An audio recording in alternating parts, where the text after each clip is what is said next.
बच्चों, आज हम पढ़ेंगे क्षितिज भाग 1 में पद्यखंड वाक, जिसके रचयिता हैं कश्मीरी भाषा की लोकप्रिय कवयित्री ललध्यद।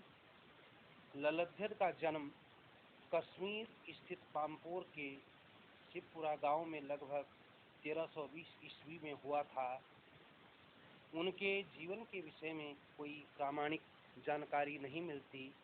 ललध्यद को विभिन्न नामों से जाना जाता है, जैसे लल्लेश्वरी, लला, लल्ल योगेश्वरी, ललारिफा आदि नामों से उन्हें लोग जानते हैं।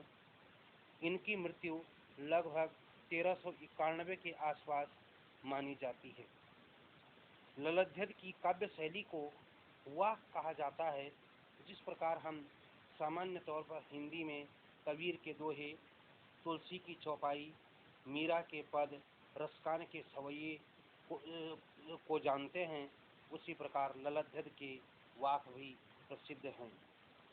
इस पाठ में कश्मीरी भक्त कवयित्री ललध्यद के 4 वाक प्रस्तुत किए गए हैं। इन चारों में कवयित्री ने पहले वाक में ईश्वर प्राप्ति के लिए किए जाने वाले अपने प्रयासों की व्यर्थता के बारे में बताया है। दूसरे वाक में ललध्यद ने बाहरी आडंबरों का विरोध करते हुए समान भाव से अंतःकरण चेतना के विस्तार की चर्चा की है, तथा तीसरे वाक में कवयित्री ने यह मत स्थापित किया है कि सद्कर्म ही इस भवसागर से पार कराने में सहायक होते हैं। चौथे वाक में उन्होंने भेदभाव का विरोध करते हुए ईश्वर की सर्वव्यापकता का बोध करवाया है। उन्होंने आत्मज्ञान को ही सच्चा ज्ञान माना है। तो आइए आज हम भावार्थ समझेंगे वाक का। रस्सी कच्चे धागे की खींच रही मैं नाव, जाने कब सुन मेरी पुकार, करें देव भवसागर पार। पानी तब के कच्चे सकोरे, व्यर्थ प्रयास हो रहे मेरे, जी में उठती रह रह हूक, घर जाने की चाह है घेरे। यहाँ पर कवयित्री ने हमारे इस मनुष्य रूपी जो शरीर है उसका संबंध नाव से जोड़ा है, और कवयित्री कहती हैं कि यह हमारा जो शरीर है एक नाव के समान है, और इसे हम एक कच्ची रस्सी के सहारे इस संसार रूपी सागर, भव सागर, संसार रूपी सागर से पार उतर जाना चाहते हैं। यह इन नश्वर और कमजोर सहारों के नष्ट हो जाने के भय से अपने देव से भव सागर पार करने की गुहार लगा रही हैं, परंतु भगवान न जाने कब उनकी इस पुकार को सुनेंगे। कवयित्री भव सागर पार करने के लिए जिन उपकरणों, साधनों को अपना रही हैं वे सभी नश्वर हैं, अर्थात इस संसार में जितनी भी वस्तुएं हैं वह सारी, प्रकृति में जितनी भी वस्तुएं हैं सारी नश्वर हैं, अर्थात वो एक दिन उत्पन्न होकर के एक दिन समाप्त हो जाती हैं। इसलिए कवयित्री ने अपने सभी प्रयासों को व्यर्थ माना है। अपने असफल प्रयासों से बेचैन होकर उनके हृदय में अपने घर अर्थात प्रभु के परम धाम जाने की असीम इच्छा जागी है। कवयित्री का मानना यह है कि स्वयं को संसार रूपी सागर में पार करवाने में वह असमर्थ हैं, और भगवान से प्रार्थना कर रही हैं कि वह उनकी नाव को पार लगा दे। इस पद्यखंड में आप देखेंगे कि दूसरी पंक्ति में भव सागर आया है। भव सागर में रूपक अलंकार की छटा विद्यमान है। कवयित्री ने अपने मनोभावों को सशक्त रूप से प्रस्तुत किया है, और अंतिम लाइन में रह रह हुक में भी पुनरुक्ति प्रकाश अलंकार के दर्शन हमें होते हैं। यहाँ पर कवयित्री के द्वारा अपने देव में अत्यंत विश्वास और आस्था है, यही उनकी नैया के खेवनहार हैं। इस वाक में कवयित्री का अपने देव के प्रति समर्पण भाव परिलक्षित हुआ है। आइए अब पढ़ते हैं दूसरा वाक। खा खा कर कुछ पाएगा नहीं, न खाकर बनेगा अहंकारी। सम खा तभी होगा संभावी, खुलेगी सांकल बंद द्वार की। कवयित्री कहना चाहती हैं कि यदि मनुष्य साधारण रूप से ईश्वर प्राप्ति का जो सहज मार्ग है उस पर चलने के लिए उसे खा खा कर कुछ खाएगा नहीं। खाने से तात्पर्य है कि उसे जो है इंद्रिय संयम करना होगा, बसेंद्रिय प्राणी बनना होगा। उसे अपनी इंद्रियों को बस में जिसने कर लिया है तो उसके अंदर अहंकार का भाव समाप्त हो जाएगा।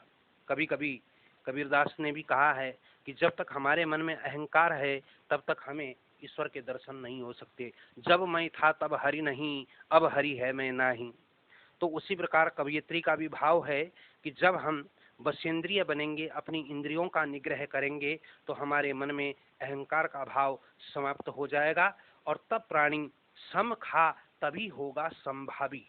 संभावी से तात्पर्य है जो समान भाव रखने वाला होता है। खुलेगी सांकल बंद द्वार की।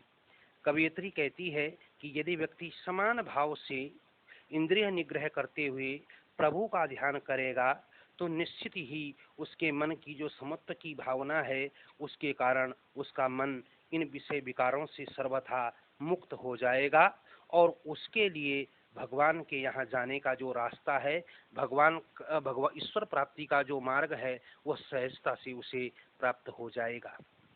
इस वाक में देखेंगे आप खा खा कर में, खा खा कर एक शब्द है, इसमें भी पुनरुक्ति प्रकाश अलंकार के दर्शन हमें होते हैं। यहाँ पर कवयित्री ने अहंकार की भावना को ईश्वर प्राप्ति में सर्वथा बाधक बताया है। यह वाक हमारे धर्म ग्रंथ गीता के समान भी है जो हमें अच्छी राह पर चलने का संदेश हमें देता है। अगला, आई सीधी राह से गई न सीधी राह, सुसुम सेतु पर खड़ी थी बीत गया दिन आह, जेब टटोली कौड़ी न पाई माझी को दूं क्या उतराई।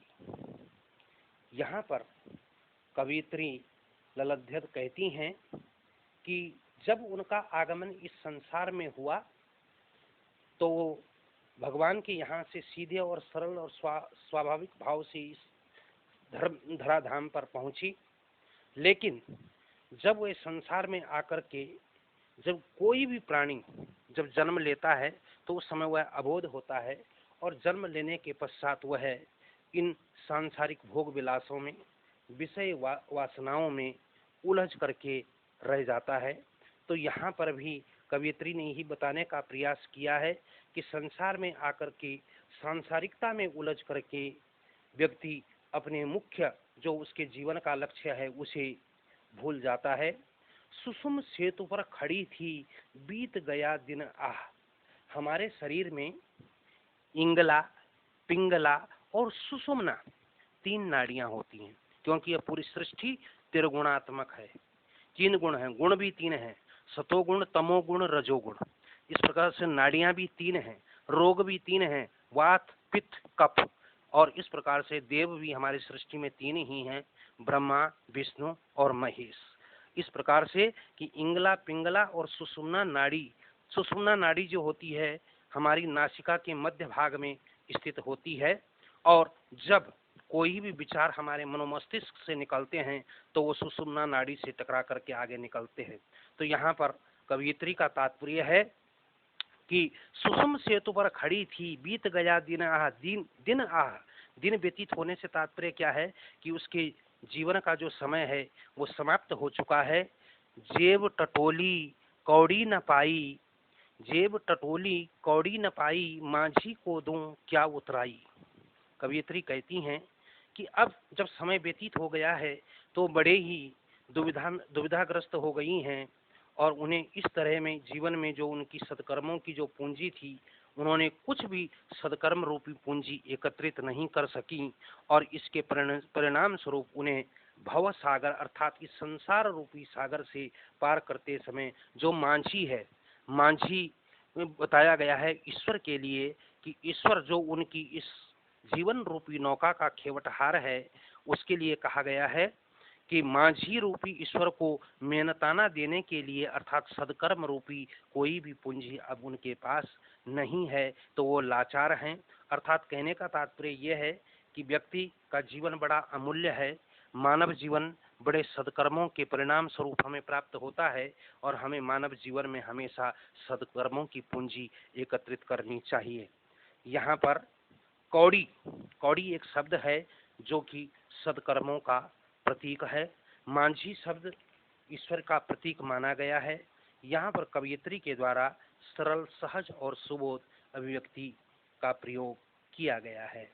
अब पढ़ते हैं अगला वाक। थल थल में बसता है शिव ही, भेद न कर क्या हिंदू मुसलमान, ज्ञानी है तो स्वयं को जान, वही है साहिब से पहचान।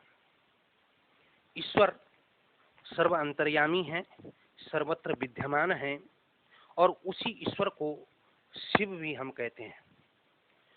तो थल थल में बसता है शिव ही, जल स्थल जहाँ भी प्रकृति, जहाँ तक यह प्रकृति हमें दिखाई देती है वहाँ तक सिर्फ भगवान का ही बसेरा है, भगवान शंकर का ही बसेरा है। अब प्राणी से कहा है भेद न कर क्या हिंदू मुसलमान। मनुष्य ने यहाँ पर पहुंच करके जाति, धर्म, संप्रदाय का जो भेदभाव का जो ताना बाना बुना है, उस पर व्यंग्य करते हुए कवयित्री ने कहा है कि ये जो भेदभाव का जो वातावरण है यह मनुष्य की देन है, ईश्वर के लिए नहीं। मैं हिंदू हूँ, मैं मुसलमान हूँ, मैं सिख हूँ, मैं ईसाई हूँ, ये भेदभाव मनुष्य ने किया है, ईश्वर ने नहीं किया है। इसी परिप्रेक्ष्य में जो है हमारे राष्ट्रपिता महात्मा गांधी ने भी कहा है कि रघुपति राघव राजा राम, पतित पावन सीता राम, ईश्वर अल्लाह तेरो नाम, सबको सन्मति दे भगवान। तो यहाँ पर भी कवयित्री कहती हैं कि ज्ञानी है तो स्वयं को जान, अर्थात ज्ञानी वही व्यक्ति है जिसने अपने आप को समझ लिया है, अपने अंदर अंतर आत्मा को जान लिया है, वही है साहिब से पहचान। साहिब से तात्पर्य है ईश्वर से, परमात्मा से, उस सर्वोच्च शक्ति से तात्पर्य है साहिब कहने से कवयित्री का। तो कवयित्री कहती हैं कि यदि व्यक्ति अपनी अंतर मन को, अपनी अंतर आत्मा को पहचान लेता है तो उसकी मुलाकात ईश्वर से हो जाती है।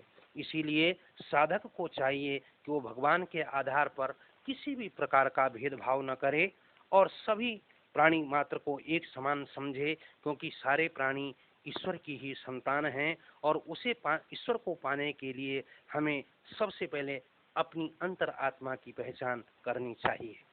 कवयित्री ने यहाँ पर आत्मज्ञान को ही सच्चा ज्ञान माना है, ईश्वर को सर्वव्यापी बताया गया है। भक्ति के लिए इस सत्य को जानना भी हम सबके लिए आवश्यक है।